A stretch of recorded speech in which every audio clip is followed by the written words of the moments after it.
안녕하세요. 선목교회 성도님들, 청년부 담당 최진우 전도사입니다. 2021년에 반이 지나고 있습니다. 6월 마무리 잘 하시고요. 상반기에 계획했지만 실행하지 못했던 일들, 하반기에는 꼭 한번 도전해 보시기 바랍니다. 무엇보다 영적인 훈련에 더욱더 힘쓰는 저희가 되기를 소망합니다.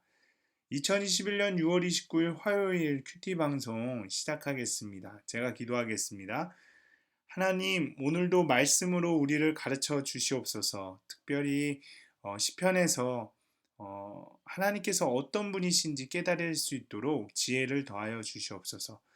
감사합니다. 예수님의 이름으로 기도합니다. 아멘. 우리 먼저 찬송 부르시겠습니다. 찬송가 79장 주 하나님 지으신 모든 세계 함께 찬송하시겠습니다. 주 하나님 지으신 모든 세계 내 마음 속에 그리워 볼 때 하늘의 별 울려 퍼지는 내 성 주님의 권능 우주에 찾네. 주님의 높고 위대하심을 내 영혼이 찬양하네. 주님의 높고 위대하심을 내 영혼이 찬양하네. 숲속이나 험한 산 골짜기에서 지저귀는 저 새소리들과 고요하게 흐르는 시냇물을 주님의 솜씨 노래하도다. 주님의 높고 위대하심을 내 영혼이 찬양하네. 주님의 높고 위대하심을 내 영혼이 찬양하네. 주 하나님 독생자 아낌없이 우리를 위해 보내주셨네. 십자가에 피 흘려 죽으신 주 내 모든 죄를 대속하셨네. 주님의 높고 위대하심을 내 영혼이 찬양하네. 주님의 높고 위대하심을 내 영혼이 찬양하네. 내 주 예수 세상에 다시 올 때 저 천국으로 날 인도하리. 나 겸손히 엎드려 경배하며 영원히 주를 찬양하리라. 주님의 높고 위대하심을 내 영혼이 찬양하네. 주님의 높고 위대하심을 내 영혼이 찬양하네.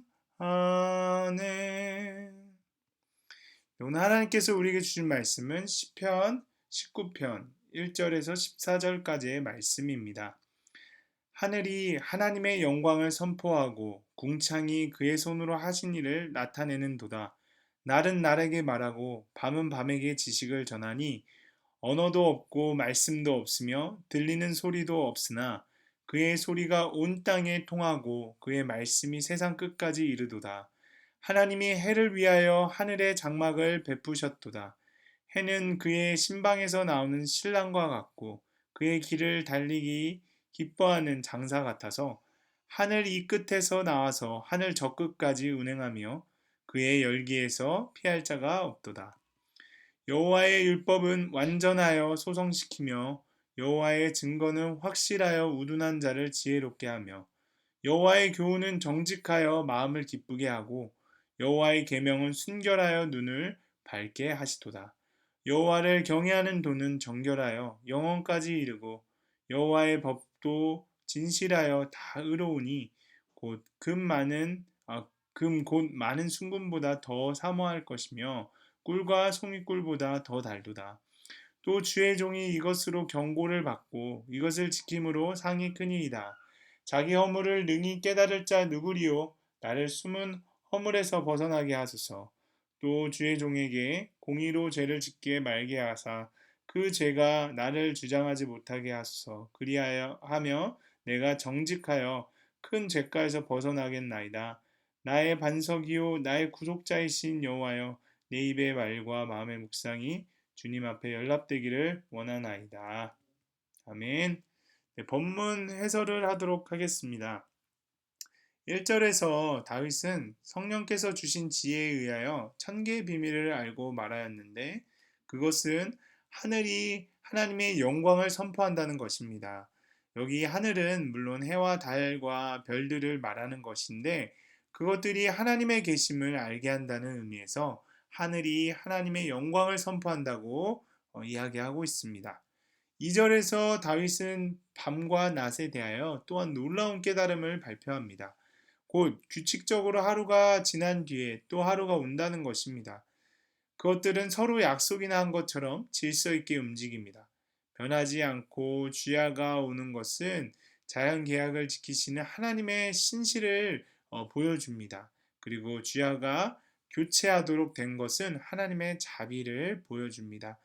날만 있고 밤이 없으면 인간은 살 수 없을 것입니다. 또한 지식을 전한다라는 말은 그것들의 존재가 우연이 아니고 인격적이신 하나님의 지식대로 된다는 것입니다. 3절 보겠습니다. 하나님의 하시는 일들은 이렇게 큰 일들이고 또한 참되십니다. 그러나 소리 없이 이루십니다. 4절은 다윗은 하나님의 영광으로 말미암아 나타난 하나님의 계시가 보편적으로 어디나 있는 것을 보여줍니다. 그만큼 인간은 하나님을 알만한 증거들을 머리 위에 지니고 있으니 핑계할 수 없습니다. 7절에서 여호와의 율법이 완전하여라는 말을 쓰는데요. 하나님의 말씀으로서 완전성을 의미합니다. 그러므로 이것은 그 초자연성을 가리킵니다. 또한 영혼을 소성시키며라는 말은 하나님의 말씀이 그 초자연적인 능력으로 우리의 영혼을 거듭나게 합니다. 영혼이 죽었다고 하는 것은 그가 하나님을 떠난 상태입니다. 죽은 영혼은 하나님에 대하여 죽은 신체와 같은 자로서 하나님께 대하여 감각이 없습니다. 영혼이 산 자는 하나님을 두려워하며 그 은혜를 깨달아 감사하고 또 그 영광을 존중해야 합니다. 8절에 여호와의 교훈은 정직하여라는 말은 하나님의 고든 말씀은 죄인의 마음을 찔러 회개시킨다는 것을 의미합니다. 그리고 9절에 경외하는 도는 율법이 우리로 하나님을 두려워하게 하는 목적이 있는 것만큼 이런 명칭을 가집니다. 정결하여라는 말은 하나님을 경외하는 것이 곧 정결이라는 것입니다. 하나님을 두려워하는 생각이 지배하는 마음속에는 죄악이 있을 수 없습니다. 또한 법이라는 단어는 심판이라는 뜻입니다. 현세에 하나님이 주신 말씀 곧 성경은 그의 심판과 같이 확실합니다. 12절에서 13절에서는 그는 자기가 알지 못하는 죄도 범치 않기를 원하며 고의적인 범죄는 물론 원치 않습니다. 숨은 죄는 사람이 알지 못하는 가운데 망하게 만들고 고의적인 범죄는 그것을 범한 때부터 양심이 무디어 결국 습관적으로 그것을 범하게 만들며 나중에는 하나님을 배교하게 만듭니다. 그리고 14절에는 자신의 입의 말과 묵상이 주님께 연락되기를 원한다고 고백하고 있습니다. 네, 그렇다면 이번에는 적용 부분입니다.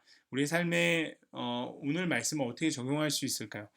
첫 번째, 우주 만물을 보면서 여러분들은 어떤 생각이 드십니까? 세상 끝까지 이르는 하나님의 영광과 사랑이 느껴지십니까? 오늘 주무시기 전에 하늘을 바라보시고 또는 주위의 산들을 바라보시며 하나님의 영광과 사랑을 느끼는 시간을 조금이라도 가졌으면 좋겠습니다. 네, 그리고 두 번째는 여러분 우리의 죄에 대해 얼마나 애통해하고 계십니까? 진심으로 회개하여 구속의 은혜를 경험했습니까? 주께서 받아주시기를 간절히 바라는 내 입의 말과 묵상은 무엇인지 우리가 한번 이 시간에 짧게라도 생각해 보았으면 좋겠습니다. 네, 오늘 함께 읽을 묵상 간증은 페이지 307쪽에 강진아 씨의 내게 주신 상급입니다. 어릴 때 저의 부모님은 많이 싸우셨고 아버지는 저희 형제들에게 항상 화난 목소리로 이건 왜 안 치웠냐? 지금 공부 안 하고 뭐 하냐? 하며 꾸중과 질책으로 대화를 시작하셨습니다. 그런 환경에서 저는 착한 척하며 눈치껏 아버지의 꾸중을 피했지만 마음은 늘 우울감으로 힘들었습니다. 성인이 되어서는 결혼 상대로는 아버지와 같은 사람 만나지 말아야겠다고 생각했고 내 아이들에게 결코 아버지와 같은 행동은 하지 않겠다고 결심했습니다. 남편은 정말 아버지와 달리 화를 잘 내지 않는 온순한 사람이었지만 어느새 제가 아버지처럼 화가 많은 사람이 되어 있었습니다. 언제나 부부싸움은 남편이 제 뜻대로 행동하지 않는 것을 제가 질책하면서 시작되었고 저는 자녀들이 유아기 때부터 적어도 이 정도는 해야 한다는 원칙을 내세우며 아이들을 훈육했습니다. 그러다가 큰 아이가 7살 때 가난 판정을 받은 남편은 2년의 투병 끝에 예수님을 영접하고 소천했습니다. 남편과 사별한 후 주식으로 많은 돈까지 잃게 된 저는 숨이 쉬어지지 않는 고난 가운데 믿음의 공동체로 인도되었습니다. 그곳에서 저의 고난을 말씀으로 해석받으며 비로소 여호와의 말씀으로 영혼이 소성하게 되는 기쁨을 맛보았습니다. 홀로 아이들을 양육하면서 혹여 자녀들이 아빠 없이 자라서 행동이 바르지 못하다는 소리를 들을까봐 걱정을 많이 했습니다. 그런데 교회 소그룹에서 자녀 문제를 나누게 되니 누구보다 공동체가 제게 힘이 되었습니다. 아이들이 초등학생 때 일입니다. 한 번은 소그룹 모임에서 아이가 공부를 안 하고 자기 할 일을 안 해서 화가 난다고 나눴습니다. 그러자 지체들은 자녀가 아닌 엄마가 문제라고 하면서 제게 분노가 많은지 물었고 혹시 세상 가치관으로 자녀를 양육하기 힘든 것은 아닌지 생각해 보라고 했습니다. 그러면서 그날의 큐티 말씀으로 제게 사랑의 권면을 해주었습니다. 처음에는 제 양육 방식이 잘못되었다는 것을 인정하지 못했습니다. 제가 자녀들에게 한 행동은 제가 겪은 일에 비하면 아무것도 아니라고 생각했기 때문입니다. 하지만 아이들이 청소년기를 지나면서 어릴 때의 저처럼 그늘진 모습을 보이자 그제야 저의 잘못이 깨달아졌습니다. 그리고 나니 제 속에 세상 가치관이 무너지면서 자녀들과 관계 회복을 위한 지혜가 생겼습니다. 이제 청년이 된 자녀들은 주일에는 예배드리는 것을 당연히 여기고 믿음의 배우자와 결혼하겠다고 말합니다.